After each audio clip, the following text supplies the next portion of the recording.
Coney Island always had that double face, the amusement park, the tourists, the colors, and a few blocks away, the other reality. Poverty, violence, peeling buildings, and kids who grow up knowing that the future doesn't arrive for everyone. In that place, making it out wasn't a goal, it was an exception. That's where Sebastian Telfair was born, a skinny, fast kid who played with a confidence that defied logic. Everyone in the neighborhood courts knew him. He had talent, yes, but above all, he had attitude. He seemed immune to fear, to noise, to the environment. From a very young age, people started saying he would be the one to break the spell of Coney Island, the one who would prove that from that forgotten corner of Brooklyn, a hero could rise. For many, Telfair wasn't just a player, he was a message, the reflection that for once, someone from the neighborhood could win. But that kind of hope has a price, because when everyone bets on you to save them, they don't give you time to learn. And while the neighborhood pushed him toward the top, no one taught him what to do once he got there. Sebastian grew up with a mission: escape. What he didn't know is that sometimes the place you run from ends up following you forever.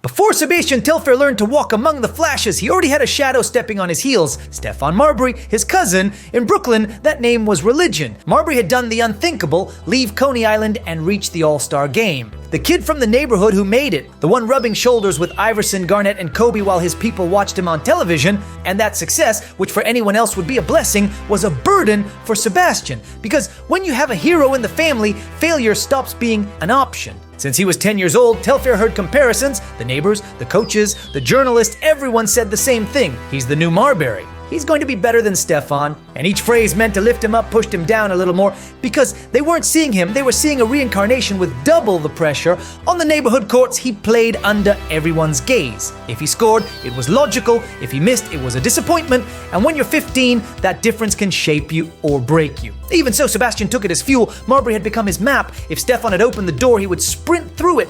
And for a while, it seemed that way. The kid who played with fire in his eyes, with a confidence bordering on madness. He played fast, talked even faster. He had that arrogant style only those who come from the bottom can afford, the kind that screams, "I earned my spot." But beneath that energy, there was something else: fear. The fear of being the second Marbury to disappoint the neighborhood, because even though Stefan had reached high, he had also shown cracks, conflicts with teams, internal fights, a brilliant and tormentuous mind. And without knowing it, Sebastian was on the same path. He had the talent, he had the character too, but the balance, that invisible part that sustains those who go far, never appeared. Telfair didn't just inherit a last name, he inherited an unfinished story, a legacy that weighed like a debt.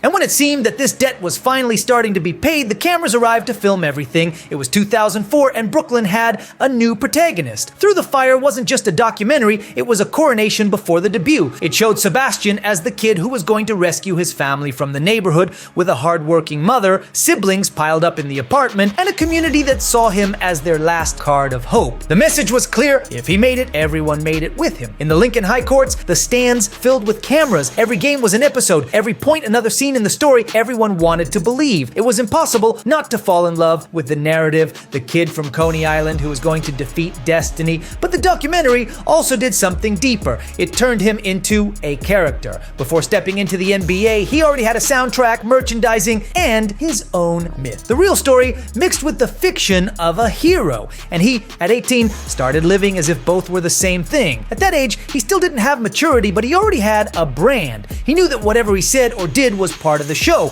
and without noticing, he learned to look at the camera more than at the hoop. Through the Fire made him famous, but it also stole the most important thing a player can have: the chance to grow without the world watching.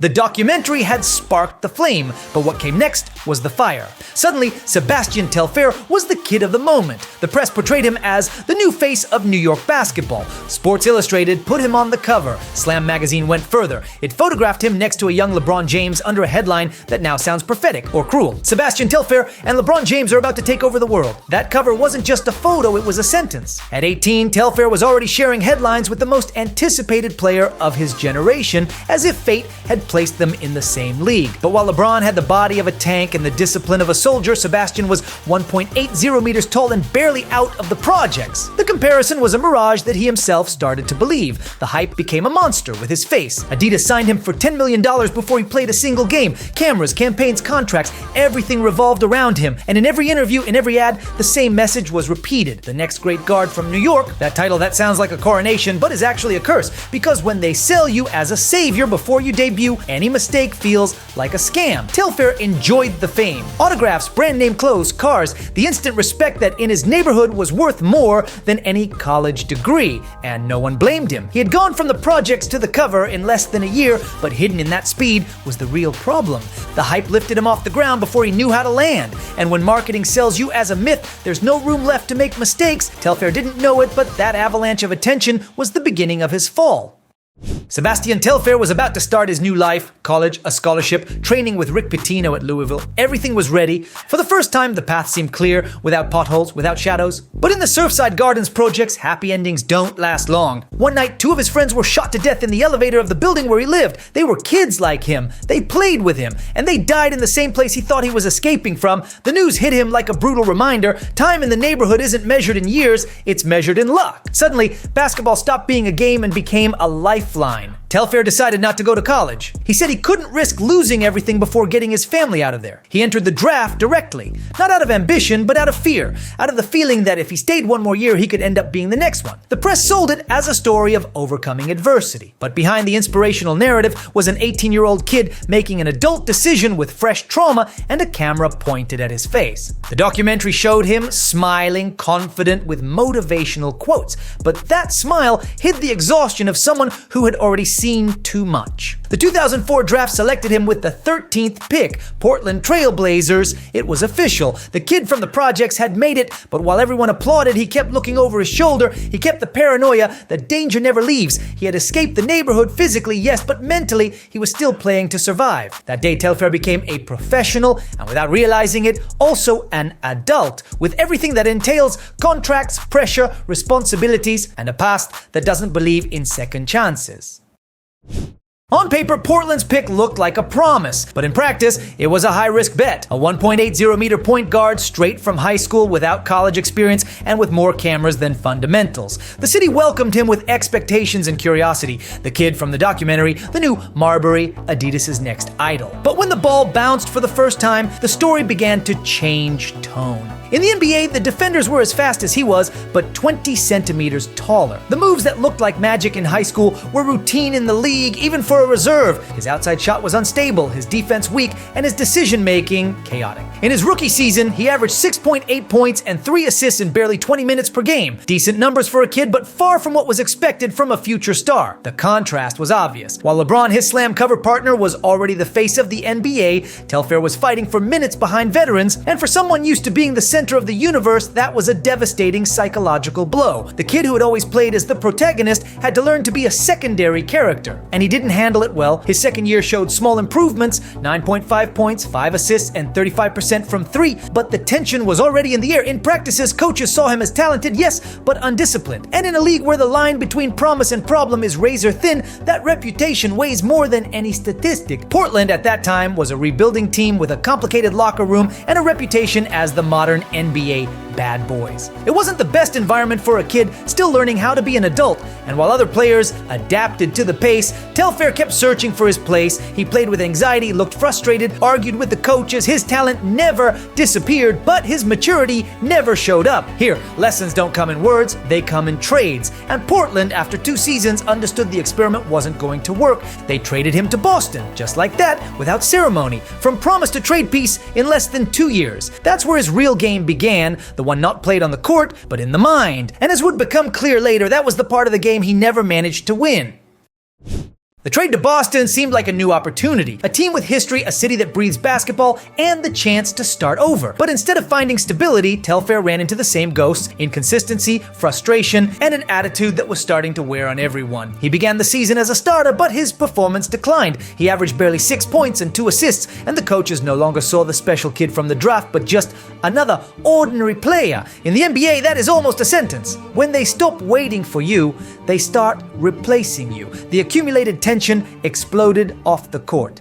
In April 2007, he was arrested in New York for speeding. What seemed like a minor infraction became a national scandal when officers found a loaded gun under the seat of his Range Rover. His license was suspended, and he couldn't explain why he was carrying the weapon. The press, which once sold him as the new face of New York basketball, now presented him as just another lost case. The NBA suspended him for 3 games, but the real punishment was something else. His reputation was stained. Boston didn't take long to lose patience. Telfair was no longer a promise, he was a risk. And in a league where teams don't bet on problems, but on projects, the message was clear. That summer, his name appeared in the trade that sent Kevin Garnett to the Celtics, a move that perfectly symbolized his situation. He had gone from being the future of a franchise to simple trade currency. In Minnesota, he had minutes, even good stretches, but something had already broken: his public image, his confidence, and above all, the perception that he could lead a team. The NBA had put him under the spotlight, and he, instead of taking advantage of it, exposed himself even more. The kid who for years had been synonymous with hope was starting to be remembered for the wrong reason.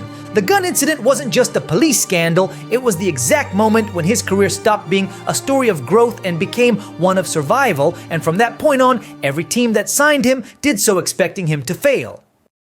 Minnesota felt like a reset. New team, new system, new chance. For a moment, it seemed like everything could straighten out. He had minutes, a coach who gave him the keys, and on paper, his best performance. In 2007-08, he finished with 9.3 points, 5.9 assists, and 2.3 rebounds. It was, without a doubt, the most stable Telfair the league had seen. But that calm was more apparent than real. He played as if every possession were an exam.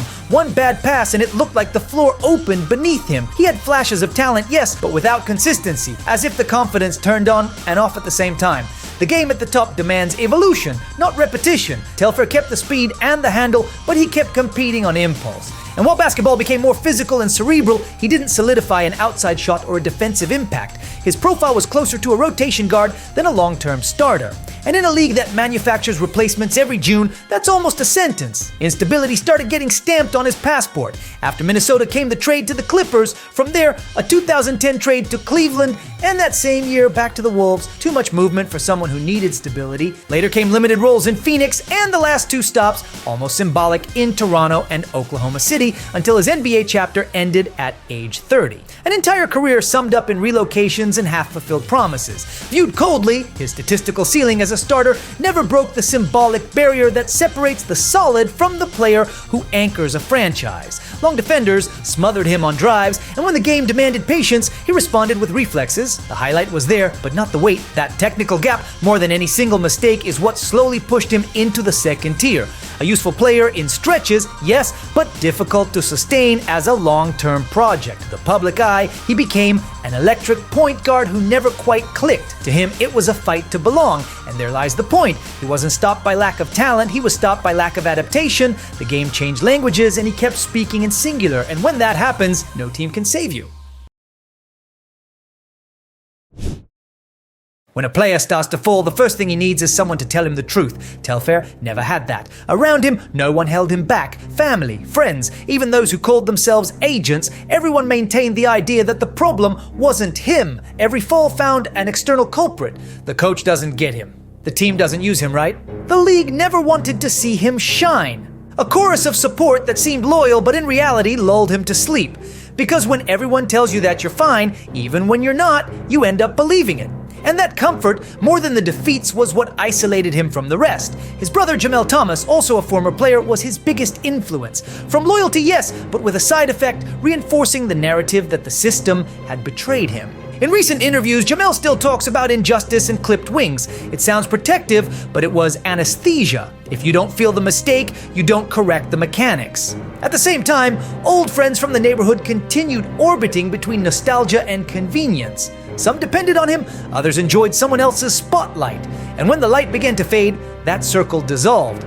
Telfair, generous by nature, was left surrounded by echoes, lots of noise, little truth. That environment ended up being a distorted mirror. It didn't reflect who he was, but the comfortable version, the victim, the misunderstood, the talent they never let be. And the more he bought into that story, the more he convinced himself that there was nothing to adjust, until there was no difference left between the player and the excuse. Athletes say, nobody makes it alone. Telfair proves that no one falls alone either. Talent takes you. The voices you choose either hold you up or let you go. Over the years, Sebastian Telfair disappeared from the basketball map. The press no longer talked about him, teams stopped calling, and brands forgot his name. What remained was a figure suspended between memory and denial, trying to explain a story the world had already left behind. After leaving the league, he sought to stay active. He went to China, where he played with Tianjin Ronggang, averaging over 20 points and 6 assists per game. He had brief stints with Turk Telecom in Turkey and BMEG Lamados in the Philippines. But these were more adventures than real projects, attempts to stretch a career that no longer found a place. What for others was a dignified closure, for him was a slow denial. Occasionally he gave interviews. He didn't talk about the future, only the past. He repeated that he could still play, that he hadn't had the right opportunities, that he had been used. It was as if the kid from the documentary Through the Fire kept speaking from inside the man. Time passed, but the speech didn't. In 2017, he returned to the headlines, but for the wrong reason. A patrol stopped him in Brooklyn, and inside his vehicle, they found 4 loaded guns, extended magazines, ammunition, a bulletproof vest, and a gas mask. He was found guilty, and in 2019 received a sentence of 3.5 years in prison for illegal possession. During the hearing, he broke down and shouted at the judge that he was not a criminal, that he had a family, that he had been someone. But justice doesn't judge biographies, it judges actions. 2 years later, his name appeared again in an NBA health system fraud investigation along with 17 other former players. They had submitted false invoices to claim medical reimbursements. Telfair eventually admitted the charges in 2022 and cooperated with authorities. It was another stain on a story that no longer needed more chapters. Drop your thoughts in the comments section. This was Hoop Secrets, and I'll see you next time. When all you have left is justification, the game ended a long time ago. Perhaps Sebastian Telfair's story was never a fall. Maybe it was stagnation. A guy who stayed still while everything else kept moving. He didn't know how to adapt. The game changed, the world changed, and he kept acting as if nothing had happened, clinging to a version of himself that no longer existed. And that condemned him more than any rival defense or bad shooting night, because sometimes talent doesn't get lost, it rusts, and fame, when it doesn't fade, leaves you blind. Drop your thoughts in the comments section. This was Hoop Secrets, and I'll see you next time.